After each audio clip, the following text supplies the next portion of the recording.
नमस्ते चरणारविन्दं वृन्दे नमस्ते चरणारविन्दं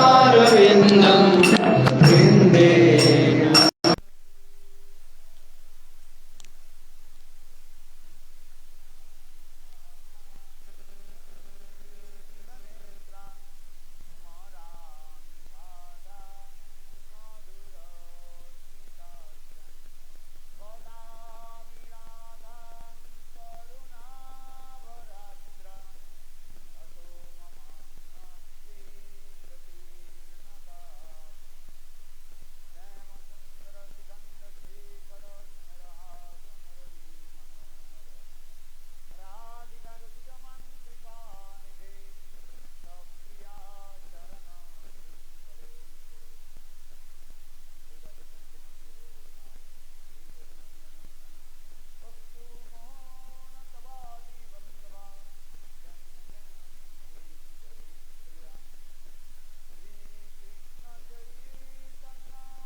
एक निष्ठा करके 1.2 एक निष्ठा करके हम भजन करना चाहते हैं तो हम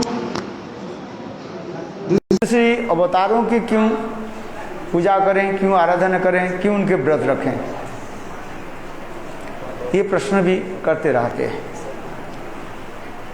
इसके उत्तर में हमारे पूर्व आचार्य और विशेष करके गुरुपाद उन्होंने भी कहते थे, देखो भगवान एक ही है? सबके मालिक एक है। सबके मालिक कौन है? एक है। वो कौन है? कृष्ण है। ईश्वर परम कृष्ण सच्चिदानंद विग्रह अनादिर आदि गोविंद सर्व कारण कारण। ब्रह्म संहिता में प्रमाण दिया। जितने भी भगवान विष्णु अवतार है वो कृष्ण से भेद नहीं है, अभेद कहा गया। सिद्धांत, शास्त्रीय सिद्धांतों के अनुसार हम उसके वैशिष्ट्य देखते हैं, किंतु सिद्धांत के अनुसार सब एक ही तत्व है, विष्णु तत्व है। किंतु रस विचार में तो उनके वैशिष्ट्य हम देखते हैं। सिद्धांत तत्व भेदेषु, शास्त्रीय सिद्धांत के अनुसार भगवान एक ही है। एक ही भगवान भगवत धाम में अनेकों स्वरूप में प्रकट हुए। रस विचार में रस आदि आस्वादन करने के लिए, भक्त की प्रेम रस आस्वादन करने के लिए अनेक स्वरूप में प्रकट हुए हैं। वही कृष्ण वैकुंठ में नारायण के रूप में यानी चतुर्भुज रूप में प्रकट हुए हैं।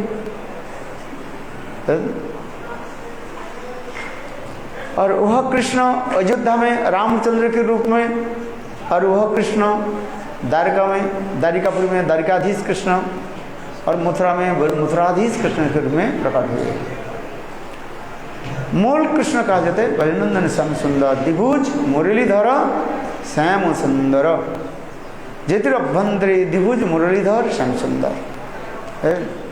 इसलिए चैतन्य चैतामृत में कृष्णदास कविराज लिखते हैं, ईश्वरेर भेद मानिले है अपराध। ये भगवान की भेद माने तो अपराध हो जाता है। ये राम एक स्वतंत्र भगवान है, कृष्ण एक स्वतंत्र भगवान है, विष्णु एक स्वतंत्र भगवान है, ऐसे विचार रखने पर अपराध हो जाता है। रमादि मूर्ति सुकला नियमन तिष्ठन नाना अवतारो मकरोत भुवनेषु किंतु कृष्ण स्वयं परम अभवत परा परम अपमान जो गोविंदम आदि पुरुषम तमहम भजामि। ब्रह्म संहिता में इसको पुष्टिकरण कर दिया। राम आदि जितने हैं ये सब कृष्ण के ही अवतार माना जाता है। इसलिए ये तीनों, इसमें और एक विचार भी दिखाते हैं। देखो लघु भागवतमृत ग्रंथ में श्रील रूप गोस्वामी पाद 3 परावस्था को वर्णन किया गया। एक कृष्ण वैनंदन श्याम सुंदर कृष्ण और रामचंद्र, और तीसरी नृसिंहदेव भगवान की जय, नरसिंहदेव भगवान के बारे में कहा गया है। कृष्ण के कहा जाता है लीला पुरुषोत्तम कहा जाता है, रामचंद्र के कहा जाता है मर्यादा पुरुषोत्तम भगवान रामचंद्र, और नृसिंहदेव के कहा जाता है भक्त वात्सल भगवान नरसिंहदेव भगवान। ये समस्त सूक्ष्म अति सूक्ष्म विचार हमारे आचार्योपादों ने दिखाया है। इसमें भेद हम दिखाते नहीं है, रस वैशिष्ट देखते हैं। और विशेष करके साधक के लिए रामचंद्र के प्रति अतीव आदर और अप्यायन होनी चाहिए रामचंद्र के प्रति। क्यों? रामचंद्र की कृपा से ही हम वास्तव रूप में गोपी भाव प्राप्त कर सकते हैं, जिसकी प्रमाण बुरी बुरी है। जब भगवान रामचंद्र दंडकारण्य में अर्थात वनवास के समय दंडकारण्य में जब रहने लगे, उस दंडकारण्य में रहने वाले ऋषि लोग हजारों साल तक, कितने हजारों साल तक गोपाल मंत्र जप कर रहे थे, और गोपाल मंत्र जप करके सिद्धि भी प्राप्ति कर लिया। किंतु देखो जब भगवान रामचंद्र उस दंडकारण्य में पधारे, भगवान रामचंद्र के देख करके कृष्ण की उद्दीपना हुई, और वे लोग सब रामचंद्र के पीछे पीछे दौड़ने लगे कांता भाव से। उस समय भगवान रामचंद्र वह समस्त मुनि लोगों की कहा दिया, हे मुनि लोग, मैं इस राम लीला में एक पत्नी व्रतधारी, माने एक ही पत्नी को मैं शिकार करते हैं, माने सीता छोड़ करके किसी को मैं शिकार नहीं करती। किंतु आप लोग के मनोवांछा मैं समझ गया, इच्छा समझ गया।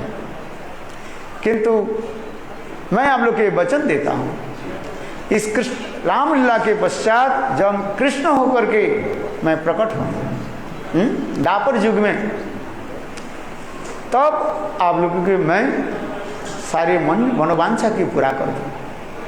इसलिए रामचंद्र की कृपा से वह समस्त दंडकारण्य ऋषि लोग सभी ब्रज में ब्रज गोपियों की गर्भ में और ब्रज गोपी शरीर प्राप्त किया और फिर नित्य सिद्ध आदि के संग प्राप्त करके फिर रास में प्रवेश किया, फिर इसके पश्चात नित्य धाम में भी चले गए। इसलिए रामचंद्र की कृपा अनूठा कहा जाता है। कहीं रामचंद्र के चरण में अपराध ना हो जाए, इसके बाद ध्यान रखना चाहिए। यहाँ तक भी रामचंद्र की कृपा से जनकपुर के जितने भी कन्याएं थी, रामचंद्र के विवाह के समय जनकपुर में सभी कन्याओं के स्त्रियां के रामचंद्र के देख करके इतने प्रेम में अभिष्ट हो गए और रामचंद्र की भी पति रूप में प्राप्ति करने के लिए मन ही मन वासना करने लगे। उस समय भगवान रामचंद्र भी उन लोग भी कहा ये इस अवतार में आप लोग हम स्वीकार नहीं करते, कृष्ण अवतार में आप लोग के मैं स्वीकार करूं। वह समस्त जनकपुर की कन्याएं जो है द्वापर युग में और सभी ब्रज में गोपकन्या के रूप में जन्म लिया, फिर नित्य सिद्ध आदि के संग प्राप्त करके रास में प्रवेश किया। ये समस्त विस्तृत वर्णन है। यहाँ तक भी स्वर्ण सीताओं के बारे में भी कहा गया है। ये रामचंद्र जब यज्ञ आदि करने लगे उस समय स्वर्ण के मूर्ति स्थापन करके रामचंद्र ने यज्ञ किया है। अर्थात सीता जी के वनवास के पश्चात रामचंद्र जब यज्ञ किया, उस यज्ञ में स्वर्ण सीता के प्रस्तुत किया है। और वो समस्त स्वर्ण सीता अंत में रामचंद्र के निकट प्रार्थना की, हम कहाँ जाएंगे, हम लोग के प्रति रूप में स्वीकार करें। उस समय भगवान रामचंद्र सभी के जाओ द्वापर युग में कृष्ण होकर के मैं जन्म लूँगा, आप लोग के सारे मनोवांछ मैं पूर्ण करूँगा। वो समस्त स्वर्ण सीताएं सब ब्रज में गोपी गर्भ में ब्रज गोपी के रूप में ही जन्म लिया, अंत में रास में भी प्रवेश कर। ये समस्त बहुत विस्तृत विवरण हमारे आचार्य बाद में सूक्ष्म सूक्ष्म विचार करके दिखाया।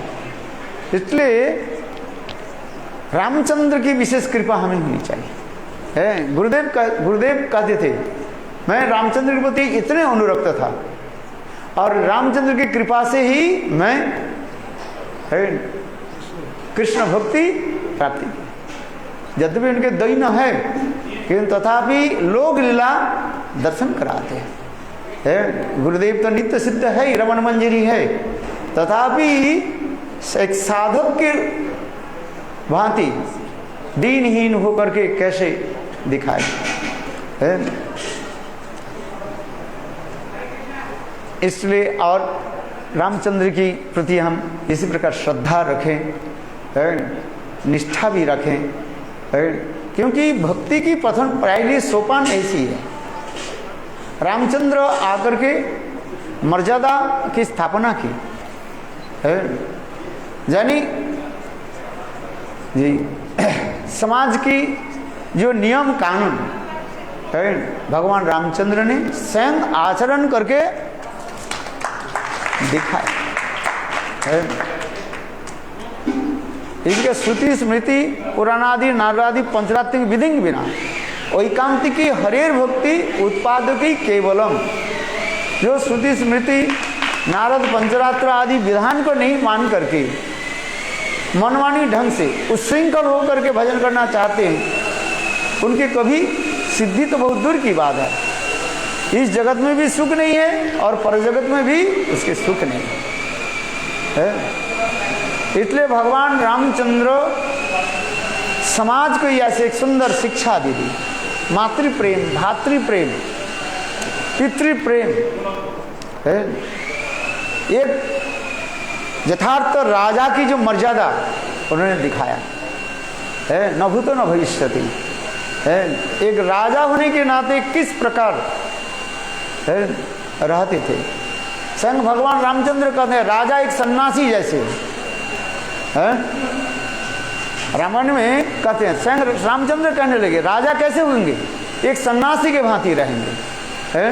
उनकी सब कुछ प्रजाओं के सुख के लिए बलिदान दे देते, त्याग दे देते है।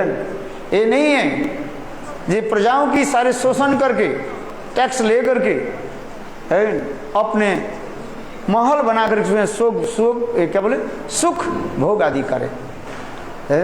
राजा के कर्तव्य है प्रजाओं की सुख विधान करना है। रामचंद्र जी अपने जीवन की आदर्श दिखाया है। और भगवान रामचंद्र इस जगत में प्रकट होने के अनेकों कारण आप लोगों ने श्रवण किया है। नारद ऋषि की कथा से मुख्य कारण बताया जाता है। एक बार नारद ऋषि तपस्या करने लगे। उनके तपस्या देख करके इंद्र, स्वर्ग के राजा इंद्र भयभीत हो गए है। जा करके बोले कामदेव तुम जा करके नारद जी के तपस्या के भंग करो। और उस समय वो कामदेव आकर के नारद ऋषि के प्रणाम करने लगे। और ठीक उसी समय नारद ऋषि ध्यान से उठे और कामदेव कहने लगे नारद तुम जीत गया, मैं हार गया। और नारद ऋषि हो गया अहंकार। नारद ऋषि सोचने लगे मैं कामदेव के जीत लिया है। और जाकर के अपने पिता ब्रह्मा जी के पास गए, पिताजी मैं कामदेव को मैं जीत लिया। ब्रह्मा जी कहने लगे राम राम ऐसी बात मत करो, मैं जीत नहीं पाया, तुम कैसे जीत लिया। फिर वहीं से चले गए शिव जी के पास है। भैया मैं कामदेव के जीत लिया। बोले शिव जी कहने भाई ऐसी बात मत कह है, मत कहो है। मैं मोहिनी रूप देख करके पूरा त्रिभुवन के मैं चक्का कैसे कर दिया है। भगवान कोई काम के जीत नहीं सकते। नारद ऋषि चले गए फिर विष्णु लोक में है। और विष्णु के जाकर कहने लगे प्रभु मैं काम के जीत लिया है। उस समय भगवान कहने लगे, हंसने लगे अच्छा जैसी है ठीक है। और ऐसे विष्णु लोक के जब आने लगे उस समय स्वयं भगवान एक सुंदर जो है क्या सभा बोलते हैं इसको, एक स्वयंवर सभा की व्यवस्था करते बीच में रास्ता में है। और देखो वहां पर एक सुंदरी जो है वरमाला लेकर के अपने वर के जो ढूंढ रही है। और वो सुंदरी इतने सुंदर थी देखने में, नारद ऋषि देख कर उसके पास बिल्कुल पागल हो गए। विश्व मोहिनी शोभा कहते हैं। हाँ नारद ऋषि आगे फिर दौड़ करके आ गए भगवान के पास, कह रहे प्रभु है मुझे हरि मुख दे दीजिए। सबसे सुंदर मुख किसके है, श्री हरि के है। भगवान कहने लगे ठीक है जिससे तुम्हारे कल्याण हो वही मैं करता हूँ है। मैं हरि मुख तुमको देता हूँ। हरि शब्द के दो अर्थ है, हरि करते हैं भगवान के नाम है श्री हरि, विष्णु के नाम है हरि। और हरि शब्द के अर्थ होता है बंदर मुख, किंतु समझे नहीं। नारद ऋषि आगे सोचने लगे भगवान ने मुझे अपना रूप दे दिया है, हरि मुख दे दिया। और देखो वो विश्व मोहिनी के पास आकर के खड़े हो गए और विश्व मोहिनी उसको देख करके यहाँ पीछे घूम गए, नाक सिकोड़ने लगे है। और उस सभा में सब हंसने लगे है। नारद ऋषि इतने उतावल हो गए, जहां जहां पर वो विश्व मोहिनी वरमाला लेकर चलते उसके सामने के खड़े हो जाते और वो यहाँ पे टेढ़ा उसके नाक सिकोड़ते हुए आगे चले जाते है। सब देवता लोग जो वहां पर सभा में थे सब मुंह में हाथ दे करके आच्छादन करके हस्ताच्छादन करके हंस है। इतने समय भगवान श्री हरि विष्णु गरुड़ के पीठ पर चढ़ करके वहां पर आ गए। और आते ही वो विश्व मोहिनी क्या की उनके गले में माला डाल दिया और माला डाल दिया, डाल करके वो विश्व मोहिनी उस गरुड़ के पीठ पर बैठ करके चले गए। बोलो वृंदावन बिहारी लाल है। और नारद ऋषि का हाय हाय करने लगे, कहाँ हो? सभी देवता लोग कहने लगे देखो नारद तुम्हारा अपने कैसे सुंदर मुक्त देखो। नारद ऋषि देखा क्या, उनके मुख कैसे है, बंदर के वांग है। तो उस समय नारद ऋषि ने श्री हरि को अभिशाप दे दिया है। जैसे हम नारी के लिए जैसे मैं तड़प रहा था है, ठीक उसी प्रकार आप अपने पुत्री के विच्छेद में तड़पते रहोगे है। वही विष्णु श्री हरि है राम के रूप में प्रकट हुए और वही लक्ष्मी सीता देवी के रूप में प्रकट हुए। और उसमें नारद ऋषि फिर बाद में ये भी कहा दिया या पत्नी से जब विच्छेद हो जाएंगे, यही जो हमें जो बंदर जो मुख दिया, यही बंदर ही तुम्हें सहायता करेंगे दोनों के मिलाप कराने के लिए। बोलो वृंदावन बिहारी लाल है। देखो भगवान श्री हरि उसी के स्मरण करने के लिए राम रूप में ही प्रकट हुए। विष्णु जो है स्वयं राम के रूप में प्रकट हुए और संग भगवान शेष जी लक्ष्मण के रूप में प्रकट हुए। भरत जी भगवान विष्णु के जो हाथ में जो शंख है, वो शंख के रूप में, ये शंख जो थे वो भरत जी के रूप में प्रकट हुए। और चक्र जो है वो शत्रुघ्न के रूप में प्रकट हुए। ये समस्त कथा वर्णन है। इसलिए इसी प्रकार नारद भगवान की और कथा दूसरी भी कथा है, वेदवती की कथा भी आप लोग जानते हैं। वेदवती भी कठोर तपस्या आदि की है। कुशध्वज राजा के पत्नी के गर्भ से ये वेदवती जन्म लिया था। जन्म लेते ही वेद मंत्र उच्चारण आदि करने लगे, इसलिए उनके नाम ही रख दिया वेदवती है। फिर उसने की सब त्याग वैराग्य दे करके वो कठोर तपस्या आदि करने लगे है भगवत प्राप्ति करने के लिए है। अंत में भगवान ने उनको भी कहने लगे ये आगे जन्म में दे देंगे। फिर उन्होंने कठोर तपस्या आदि करने लगे है। फिर जब कठोर तपस्या इतनी रूपवती थी, सुंदरी थी, और उस समय उनके रावण देख करके काम में मोहित हो गया। रावण उसकी है हाथ पकड़ करके उसके अपहरण करने के प्रयास की है। उस समय वेदवती ने रावण को अभिशाप दे दिया है, जन्म जन्मांतर में मैं ही तुम्हारी मृत्यु के कारण बनूंगी है। इस बार विस्तृत वर्णन जो है ब्रह्म वैवर्त पुराण, विष्णु पुराण, अनेक पुराण में ये सब वर्णन है। वही वेदवती सीता जी के रूप में आए। यद्यपि सीता देवी रामचंद्र की नित्य जो है पत्नी है, साकेत धाम में, अयोध्या धाम में है, तथापि लीला आदि करने के लिए ये समस्त कथा वर्णन किया गया। फिर इसके आगे की अनेकों कथाएं हैं, छया सीता की कथा, द्रौपदी की कथा, ये समस्त विस्तृत वर्णन है। विशेष करके भगवान रामचंद्र जो आए हैं, वैकुंठ के जो दो द्वारपाल थे, जय और विजय, और वे लोग 4 कुमारों के द्वारा अभिशप्त हुए, 3 जन्म के लिए औषधजनी प्राप्त किया था। पहले जो हिरण्याक्ष हिरण्यकशिपु के रूप में उस समय भगवान बरहादेव और नरसिंहदेव भगवान के रूप में प्रकट होकर के दोनों के उद्धार किया। दूसरी जन्म में जो है रावण कुंभकर्ण के रूप में है, उस समय भगवान रामचंद्र प्रकट हुए, ये भी देखा। तीसरी जन्म में शिशुपाल दंतवक्र है होकर के जन्म ले, उस समय भगवान कृष्ण उनकी भी उद्धार किया। इसलिए भगवान रामचंद्र की भी कथा उसी प्रकार भी वर्णन किया गया। भूभार हरण करने के लिए भी वर्णन किया गया है। ये समस्त अनेकों कथाएं है। दूसरी कथा यह भी है, देखो अहिल्या के जो अभिशाप दे दिया उनके पतिदेव पे है, गौतम ऋषि ने अभिशाप दिया। इंद्र और चंद्र अहिल्या के सदित्व नाश करने के लिए प्रयास की, और इससे अहिल्या के पति गौतम ऋषि ने अहिल्या को अभिशाप दे दिया, क्या तू पाषाणी होकर के रहो।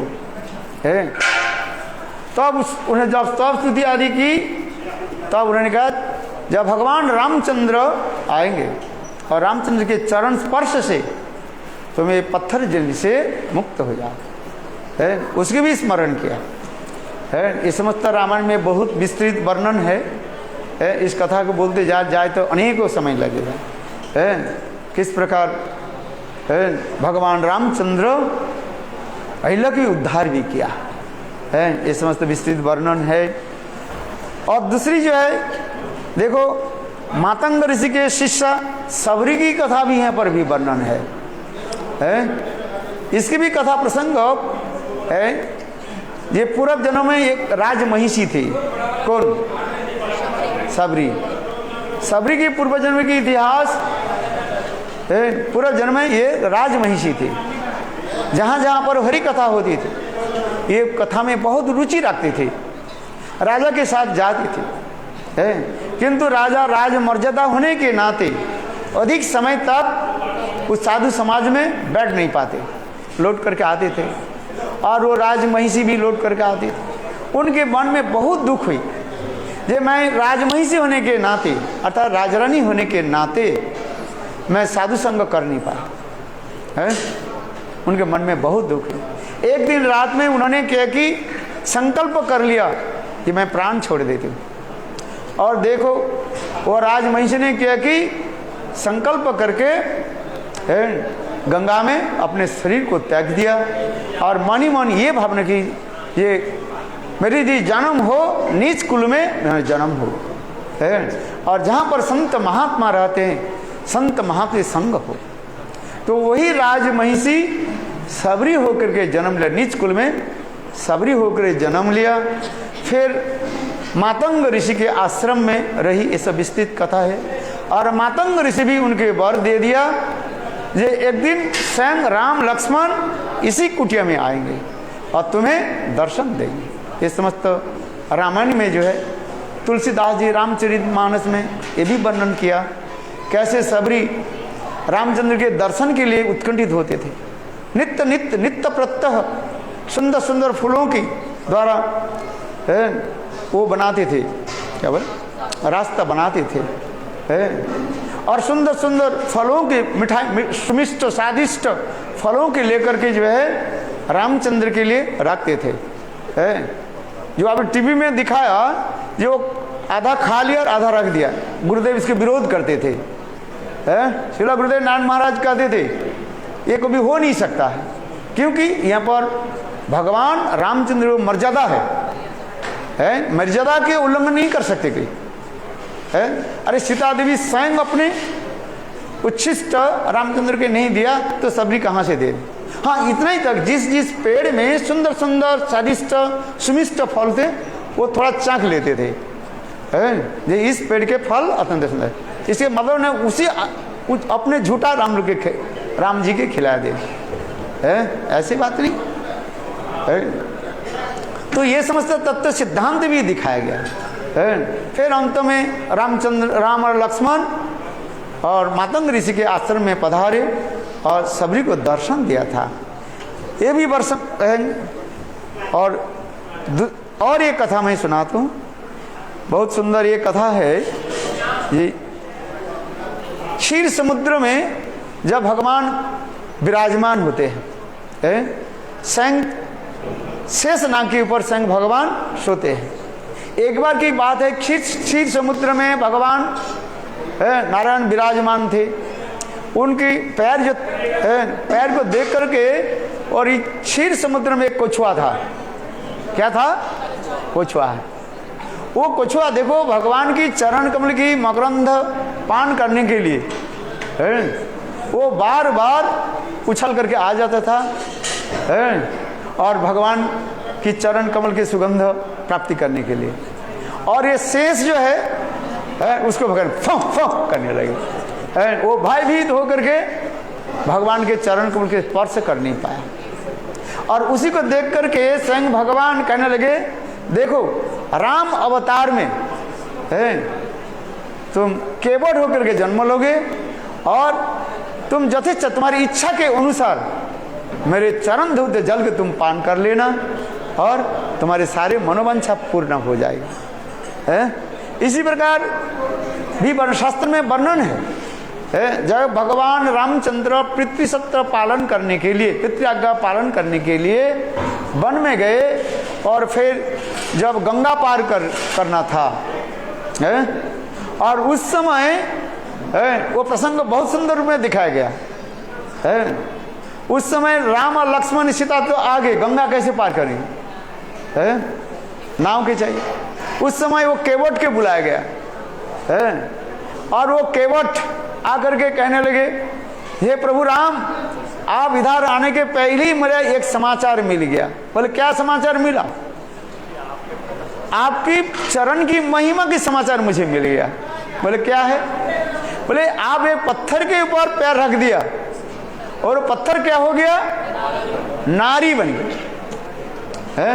आप ये बताइए, और आपके चरण यदि मेरे नाव में रख दिया और मेरा नाव यदि नारी बन जाए तो क्या होगा? एक तो मैं दरिद्र व्यक्ति, इसी नाव से मैं लोगों के इस पार से उस पार कराता हूँ, उससे थोड़ा पैसा हो जाता है, उससे ही मेरा गुजारता है। और ये नाव यदि नारी बन जाए फिर मेरे घर में तो एक पत्नी है ही है, क्या नाम है? पार्वतिया उसमें तो आता है। फिर दो पत्नी हो जाए तो कैसे काम चलेगा? आप बताओ। इसलिए प्रभु एक काम करते हैं, आपकी चरण कमल के पहले मैं अच्छी तरह से रगड़ रगड़ करके धुलूंगा, धो करके और फिर वो क्या लकड़ी के कटोरी में, क्योंकि देखते हैं लकड़ी में पैर रखने पर, लकड़ी के कटोरी है ना, उसमें पैर रखने पर वो यदि नारी बन के कोई भी बात नहीं है। इसलिए आप वहीं पर रखो। देखो वो केवट कैसे चतुर था, उनके साथ बात करने लगे और उसको देख करके लक्ष्मण तो गुस्सा हो गया। वही कथा है ना, लक्ष्मण तो वही शेष है। लक्ष्मण बार बार फंस करने लगे, अरे दोपहर होते जा रहे हैं, कब पार करोगे? जानते नहीं है मेरा भाई कौन है? मेरे बाण देखना, चला दूंगा तेरे, बस सत्यानाश कर दे। केवट ने क्या कहा? ओहो लक्ष्मण, इस बाण के द्वारा मुझे मार दिया तो अच्छा ही होगा, और क्या होगा? यहाँ पर प्रभु राम मेरा भी क्या करेंगे? दाह संस्कार करेंगे। बोलो वृंदावन बिहारी लाल। वो भी प्रसंग इतने सुंदर सरस है, बहुत सुंदर है। तो अंत में यह केवट ने क्या कि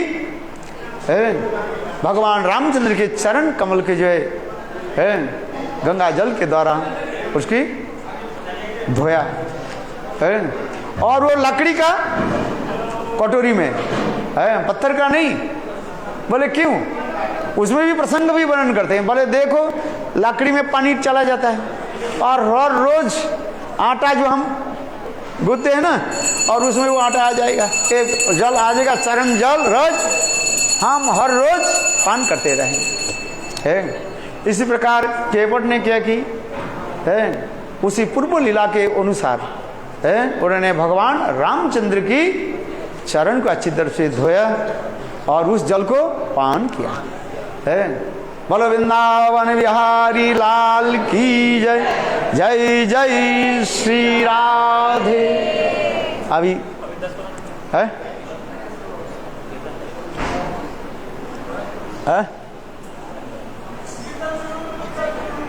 हाँ, अच्छा, अनेकों कथाएं हैं।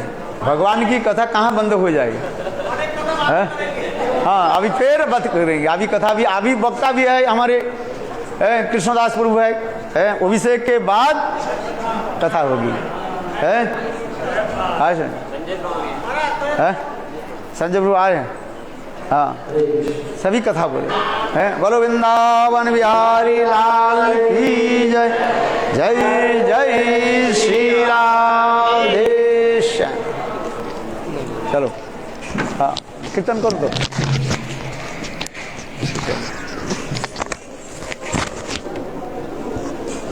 और सब ठीक है? हाँ ठीक। चलो और दिक्कत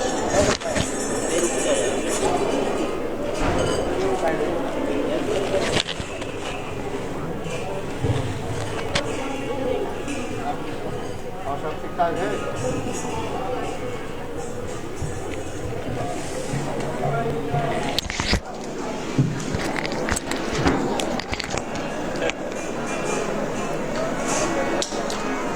अरे बंद कर